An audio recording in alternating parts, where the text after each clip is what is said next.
Salut Max. T'as vu des choses qu'on peut acheter maintenant? Quel Non, bonheur! ce n'est pas ça qui est l'essentiel. Le plus important, c'est le cœur. Mais comment ça? Ok. Tu vas me raconter après. Pauvre problème X, on y va. Alors, tu disais quoi par rapport à mes affaires, par rapport à l'avant? C'était quoi? Qu'est-ce qui était important? Alors, le plus important pendant le temps de l'avant, c'est le cœur. Et voilà, il dorme, c'est lui. Mais toi, tu ne dors pas. Alors, comment tu vis le temps de l'avant? Oui, on a des petites histoires comme ça. Alors, je me souviens, il y a mon beau-papa, qu'on appellera Opa, m'a raconté qu'après début des années 90, après la chute du mur, il rentrait, il est en Meuse, Vaucouleurs, le pays de Jeanne d'Arc, et il revenait de Bar-le-Duc, et sur la route, il voit deux messieurs arrêtés avec une petite Fiat, toute petite Fiat, et c'était deux personnes qui venaient de Pologne. Alors il roulait et naturellement il les a dépassés, il s'est dit les pauvres personnes arrêtées en pleine nuit, il doit y avoir quelque chose.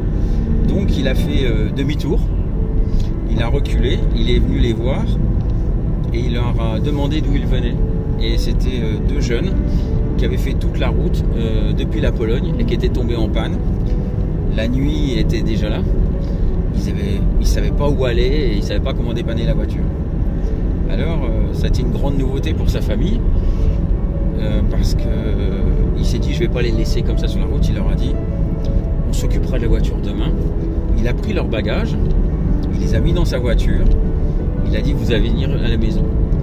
Et il est arrivé à la maison, c'est sûr que pour ses trois filles et sa femme, c'était la nouveauté, deux personnes inconnues. Et il leur a dit, on va les inviter à table. Donc ils ont dressé la table pour les inviter. Ils sont restés à dormir. Et naturellement, après, le lendemain, il s'est occupé de les aider à trouver une solution pour réparer la voiture. Mais en tout cas, ils avaient passé un moment merveilleux, au moment d'ailleurs des fêtes de Noël. Et cette amitié, cette rencontre a permis une belle amitié qui dure encore aujourd'hui et qui s'est perpétuée au travers des enfants.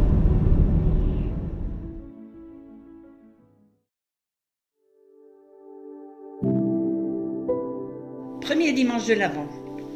4 semaines qui nous sont données pour préparer Noël. Non pas le Noël commercial, cadeaux et repas, fêtes et réjouissances, même si ce sont des aspects non négligeables de toute fête familiale. Mais d'abord, préparer Noël, la naissance de Jésus, notre Sauveur, lumière pour notre monde. Si nous écoutons l'évangile de ce premier dimanche de l'Avent, ça commence plutôt mal pour une ambiance de fête.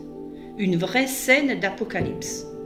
Des signes dans le soleil, le ciel et les étoiles, les nations affolées, désemparées, les hommes morts de peur de ce qui doit arriver.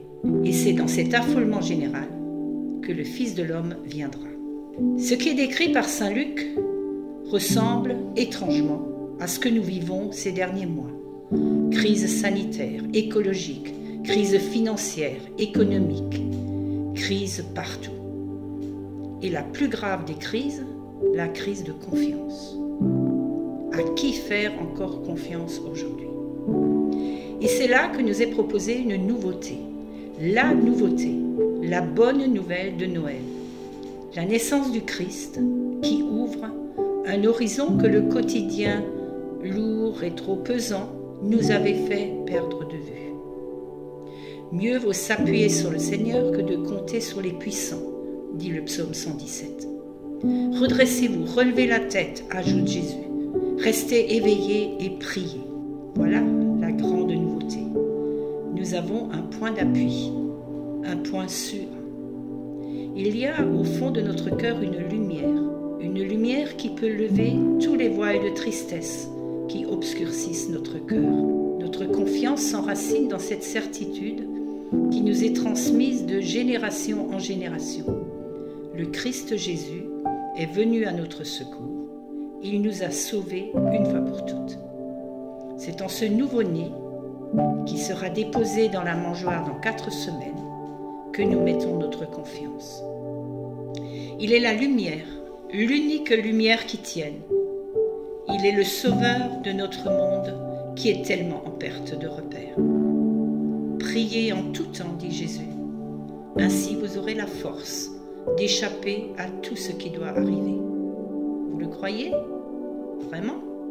Alors redressons-nous et faisons confiance à ce petit enfant qui apporte toutes choses nouvelles.